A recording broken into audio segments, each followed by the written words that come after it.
c'est-à-dire un lien qui avait été coupé et que nous allons rétablir. Donc nous allons de nouveau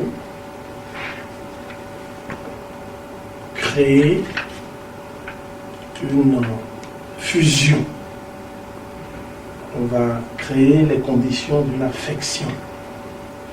On va créer les conditions d'une passion avec ceux qui nous ont tourné le dos parce que nous les avons oubliés.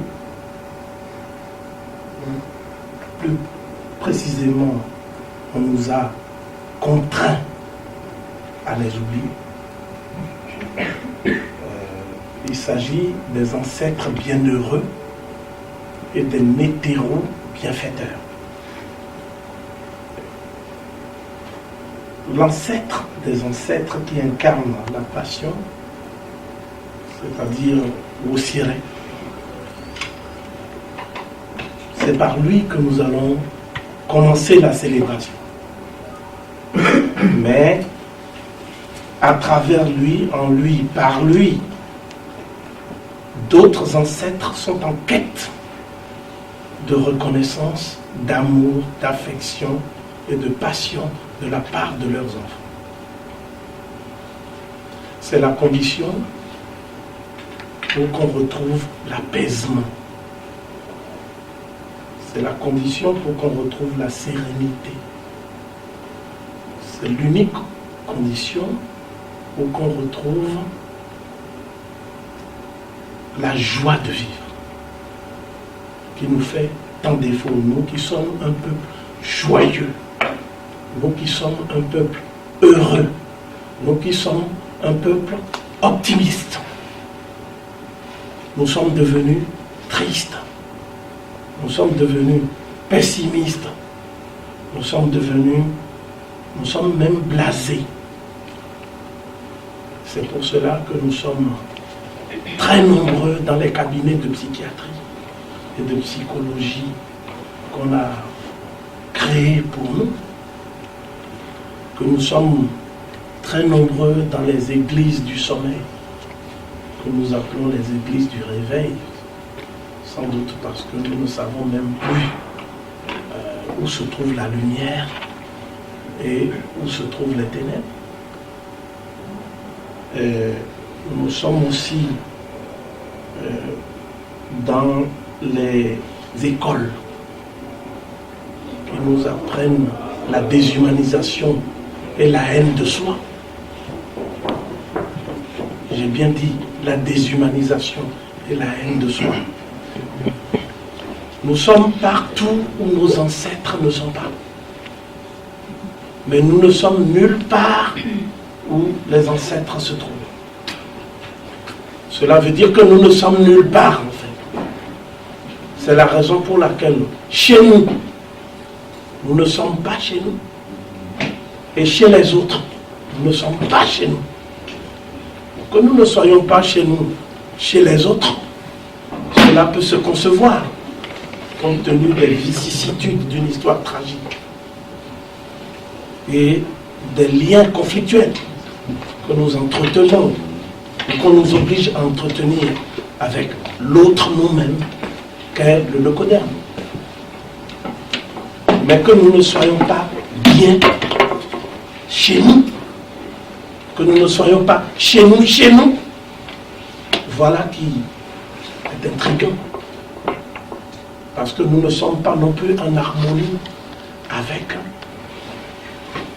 les nous-mêmes que sont nos frères. J'avais dit les autres nous-mêmes que sont les leucodermes. Est-ce à dire que les leucodermes ne sont pas nos frères?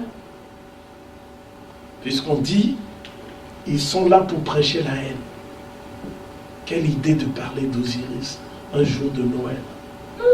Quelle idée de parler et de ressusciter des morts, c'est-à-dire des cultes à jamais condamnés. Un jour de la nativité.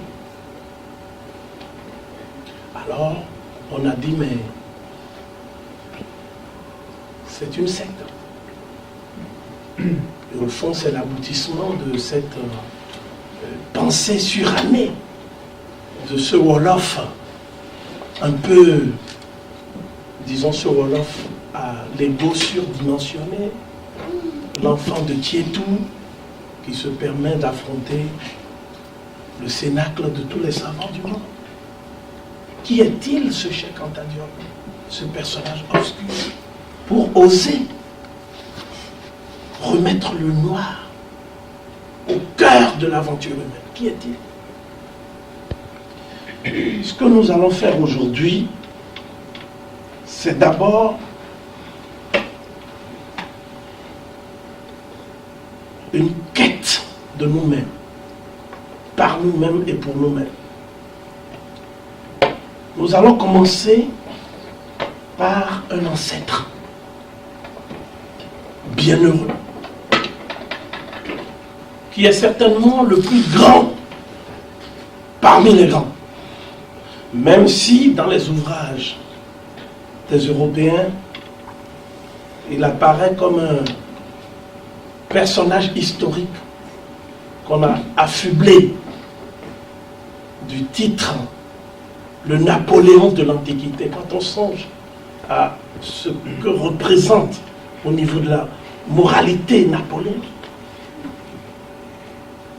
nous prenons ça comme une offense. Et le personnage dont il est question, qui est le plus grand dans le cycle temporel, depuis que nous sommes devenus des êtres incarnés, c'est Menkepere Djeroutimessou. Menkepere Djeroutimessou, que la science eurocentriste appelle Toutmoses III. Mais vous voyez bien vous-même la différence. Quand vous dites à quelqu'un Menkepere Djeroutimessou, c'est pas la même chose que Toutmoses. Vous voyez bien que c'est pas... Ils ne sonne pas de la même façon. Même les enfants qui sont dans cette salle savent que ce n'est pas la même chose. Toutmoses, on peut le confondre avec un grec. Toutmoses, c'est un peu, ça fait un peu grec. Hein?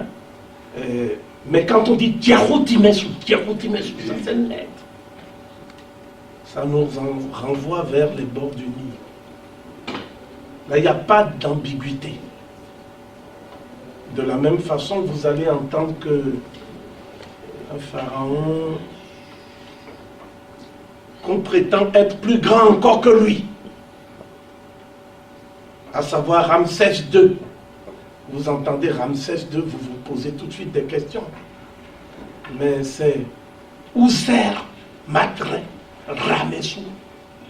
Hein, c'est pas Ramsès. Hein, si on dit Ramsès, ça fait un peu... On dit, mais ça doit être certainement quelqu'un qui vivait du côté d'Athènes, là. Mais tu dis, mais Ouser Matre Ramessou. C'est différent quand même. Hein? Alors celui-là même qu'on veut célébrer aujourd'hui, c'est-à-dire Osiris.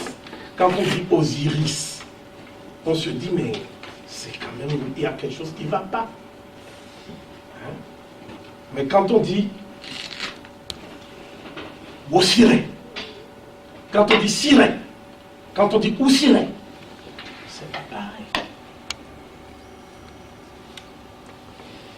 Quand on dit Isis, tout le monde dit, mais c'est peut-être une élégante dame d'Athènes. Mais quand on dit Aïssatou, Aïssata, ça, on sait d'où ça vient. Ça fait écho. Ça fait écho. Quand on dit Baknosis, Baknosis, on dit, mais Zis, là, ça revient encore. Mais quand tu dis Bakenronsou, Bakenronsou, on sait d'où ça vient. Si tu dis Khéops, on dit, bon, Khéops, ça fait un peu grec. Mais si tu dis Houfou, on sait d'où ça vient, ça fait écho. Tu n'as même pas besoin de parler, tu dis Houfou. Pourquoi veut-on enseigner au monde entier, à l'Asie, à l'Europe, à l'Amérique, qu'il y a quelqu'un qui s'appelle Khéops? Pourquoi insistons pour mettre Khéops alors qu'on connaît son vrai nom? Houfou. Vous voyez? On le fait parce que il a fait une pyramide de 5 millions de tonnes de pierre. Et que la pyramide est un objet neuronal qui est une prouesse technologique. Parce que pour faire une pyramide, il faut avoir des connaissances en astronomie. Donc il faut la cartographie du ciel. Il faut connaître la navigation céleste parce que c'est toute une science qui permet de fixer les monuments à des endroits précis en fonction de la course des astres. On ne peut pas faire de pyramide sans mécanique. Si on n'a pas de connaissances en mécanique, on ne peut pas faire de pyramide. Ça, c'est de la haute technologie, ça, la mécanique. On ne peut pas faire de pyramide sans mathématiques. Donc, des gens qui sont de grands mathématiciens, comme les Grecs, Thalès, Pythagore, Eudoxe, ils n'ont jamais fait de pyramide. Parce qu'eux, ils faisaient de la théorie. Et ils surclassaient, bien sûr, ces vulgaires arpenteurs de la vallée du Nil, hein, en théorie mathématique. Mais ils n'ont jamais fait de pyramide. Ça dit que pour... Quelle est cette science qui est uniquement une science de l'esprit et qui ne trouve jamais application? Voilà. Ils n'ont pas fait de pyramide. Hein? Et donc, ils ont fait des pyramides. Mais pourquoi y a-t-il des pyramides? Ça, la science occidentale ne peut pas nous dire. La science occidentale ne peut pas nous dire comment on fait une pyramide. La dernière tentative date de 1979 et ça s'est effondré dans le désert du Nouveau-Mexique. Je ne sais pas s'ils ont encore tenté d'autres prouesses. Les Japonais avaient tenté récemment. Oui, mais bon, c'était... Ça s'est effondré aussi. Non, c'est-à-dire ça ne donne rien. C'est ça que je veux dire. Ça ne donne rien, sinon on aurait déjà montré. La seule pyramide que nous on connaît, c'est la pyramide en verre du Louvre. Et ça, c'est à la gloire de Mitterrand. Heureusement, c'était en verre. Donc, c'est pas ça. Ils n'ont pas fait. Donc, ce que je veux dire ici, c'est qu'ils ne peuvent pas dire pourquoi on fait des pyramides. Ils ne peuvent pas dire pourquoi on prie. D'abord, le mot prière, on le verra, n'est pas adéquat, n'est pas indiqué. Vous rentrez dans n'importe quel cénacle, vous demandez, mais ce que vous faites là, c'est-à-dire la prière, hein, parce que le pape a fait la bénédiction Urbi et Orbi, mais à Bethléem, dans la nuit là. Et la plus grande autorité religieuse, hein, a fait une cérémonie dans une église qui serait celle de la nativité, mais où même un chat n'est pas né. D'accord? Bon, ne polémiquons pas sur ce qui a existé dans cette église ou pas. Ne polémiquons pas. Mais en fait, quand ils font toutes ces cérémonies, quelle est la signification de ça?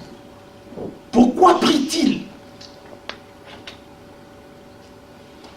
Ensuite, on va voir des chorégraphies tout à l'heure, dans la deuxième partie, qui sera celle du culte, où on va faire le culte. Mais pourquoi danse-t-on? Pourquoi on danse? Hein? Je ne pose même pas la question de savoir quelle est cette danse. Tu vois? Je ne dis pas quelle est cette danse-là, que ça s'y connote, etc. Je dis pourquoi danse-t-on? Oui. Eh bien, toutes ces questions, l'Occident n'est pas à même d'y répondre. Pour une raison bien simple. L'Occident étant un accident, Je dis que l'Occident, c'est Garaudy qui a dit. L'Occident étant un accident, l'Occident n'a jamais inventé quoi que ce soit. En dépit de la propagande habile, en dépit de cette façon de montrer dans le monde entier qu'on est ce qu'on n'est pas et qu'on n'est pas ce qu'on croit être. N'est-ce pas? Cet orgueil de l'homme blanc, eh bien, il se trouve précisément que l'Occident n'a rien inventé. La preuve, c'est que tous les vestiges dont nous parlons, la pyramide, tout ça, vous ne les trouvez jamais dans la partie septentrionale du globe. Vous trouvez des endroits fictifs où on dit que c'est le village du Père Noël. Mais moi, je parle de pyramides, n'est-ce pas? Je parle de choses très sérieuses, n'est-ce pas? Je ne parle pas du Père Noël qui traîne dans la neige avec je ne sais quelle étrenne et qui a le don de se doubler, il est dans toutes les cheminées en même temps, à partir de minuit. Je ne parle pas de ça. Je parle de pyramides. Vous comprenez? Eh bien, pourquoi l'Occident n'a rien inventé? Parce que l'histoire de l'homme moderne commence il y a plus de 200 000 ans. Et que toutes les inventions qui sont à la base de la civilisation humaine, depuis que l'homme moderne a émergé, toutes les inventions étaient acquises avant moins 50 000. En d'autres termes, si vous voulez me demander quels sont les plus anciens vestiges de l'art, je vous montre Blombos. Blombos se trouve en Afrique, et très précisément en Afrique du Sud, et nulle part ailleurs. On ergote sur les dates. On dit moins 70 000. Mais en fait, les datations montrent que nous sommes vers 75 000 – 80 000. Si vous me demandez les mathématiques, je vous montre des vestiges qui remontent à moins 60 000. Vous me demandez l'astronomie, je vous montre des vestiges, c'est-à-dire des documents rupestres, où vous voyez des hommes qui sont en train d'interroger et de toucher des étoiles par une visée. Ça s'appelle la visée astrale. Nous sommes en moins 70 000. Or, pourquoi on fait les mathématiques? On fait les mathématiques parce que l'homme a besoin de délimiter l'espace. Et en délimitant l'espace, quand il y a des phénomènes naturels comme les crues du Nil, les propriétés, il faut les délimiter selon le cadastre et selon un certain nombre de choses. L'art de délimiter les propriétés avec des instruments de mesure s'appelle la géométrie. Et c'est la géométrie qui est à la base de la science mathématique. Lorsque vous voulez vous déplacer, parce que aux sources du Nil, la densité augmentant, la population a besoin de se déplacer pour aller vers d'autres points d'eau, se fixer. Pour se déplacer, il n'y a pas meilleure chose que de suivre les étoiles fixes. En suivant les étoiles fixes, on arrive à avoir des cycles temporels que vous allez appeler le mois. Mais le fait est que ceux qui ont fait ça pour la première fois, il y a 70 000 ans, ils ne connaissaient que 3 saisons. La saison sèche, la saison des pluies et la saison de transition que certains appellent l'hivernage, comme en Afrique tropicale. Donc ça veut dire qu'ils étaient originaires d'Afrique tropicale si leur calendrier était régulé sur ce cycle-là. Parce qu'ils ne connaissaient pas l'automne, ils ne connaissaient pas l'hiver boréal, ils ne connaissaient pas tout ça. Or, quand vous dites invention, une invention ne peut se faire qu'une seule fois. On ne peut pas inventer la machine à vapeur 1000 fois. Une fois qu'on a inventé la machine à vapeur, après, les autres utilisent cette invention, l'adaptent, la perfectionnent, mais ils ne la réinventent pas. Vous comprenez? Cela donc permet de ruiner l'hypothèse des berceaux à roulettes. Il n'y a qu'un seul berceau, il n'y a pas de berceau circulaire et à roulettes. Il n'y aurait pas l'invention de l'écriture dans la vallée du Nil et une autre invention dans la vallée du Tigre et de l'Euphrate, ainsi de suite, ainsi de suite. Ça n'existe pas. Et nous savons que ceux qui disent qu'ils sont les maîtres du monde, leurs ancêtres, ne s'étaient pas différenciés de la souche primordiale il y a 50 000 ans avant notre ère. Je vais être plus expliqué. Nous savons, et ils le savent mieux que nous, parce qu'ils détiennent tous les éléments qui permettent de trancher la question, que leurs ancêtres n'étaient pas sur Terre au moment où toutes les inventions étaient faites. En usant d'une métaphore géologique, nous osons appeler ça la sédimentation du génie humain. Parce que c'est de cela qu'il s'agit. La sédimentation du génie humain s'est faite en Afrique.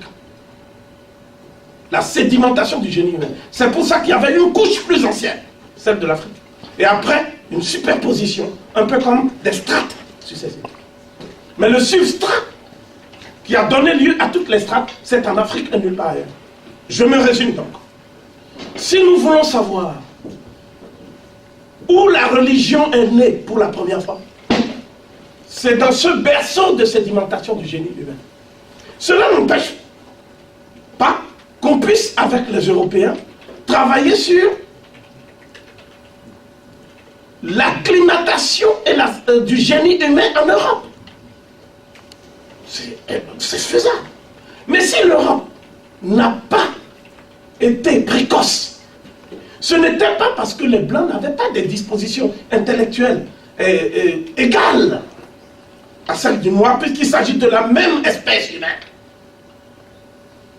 C'est parce que les conditions climatiques ne le permettaient pas. L'Europe était sous les glaces.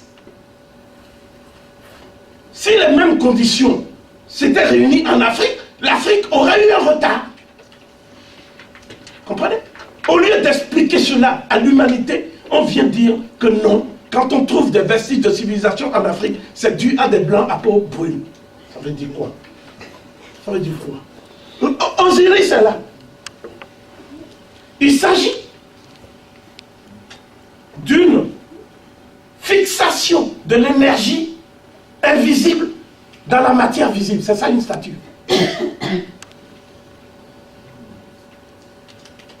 Et les traits de la statue reflètent, au niveau de la forme esthétique, une idéalisation de l'esthétique de ce peuple. C'est-à-dire ce que les Égyptiens disent, nos dieux, nous ressemblons à nos dieux. C'est pas que Dieu nous a fait à son image, non. Parce que nous sommes nous-mêmes des dieux. Puisque nous avons le cas divin en nous. Donc, lorsque nous voulons restituer dans la matière cette forme esthétique supérieure que nous appelons la statuaire, et que nous disons que Osiris est là, que tu vois là, le voilà, voilà comment il est. Si les Égyptiens étaient des blancs à peau brune, quelle idée de représenter leur être le plus cher, leur Dieu, sous les traits d'un esclave, puisqu'ils disent que les Noirs ont toujours été esclaves. Hein? Voilà des blancs qui, au lieu de représenter leur Dieu à leur image, le représentent sous la forme de leur esclave. C'est quand même incroyable. Et on dit que c'est un peuple de cartésiens. Ça, donc l'imagination est pétrifiée, on s'étonne qu'un tel raisonnement puisse être tenu dans des cénacles universitaires par des gens qui se disent des spécialistes et qui sont de vulgaires idéologues qui se dissimulent sous le manteau de la science, qui ne peuvent même pas tenir 2 minutes Hein? Comme Cheikh Anta Diop nous avait dit, de maîtriser la science jusqu'au temps. Et que quiconque, quel que ce soit, quel que le codem que ce soit, il ne peut pas faire même 2 minutes. Qui que ce soit. Moi, je parle en mon nom. Hein? Vous comprenez? Donc, la question des questions est celle-ci.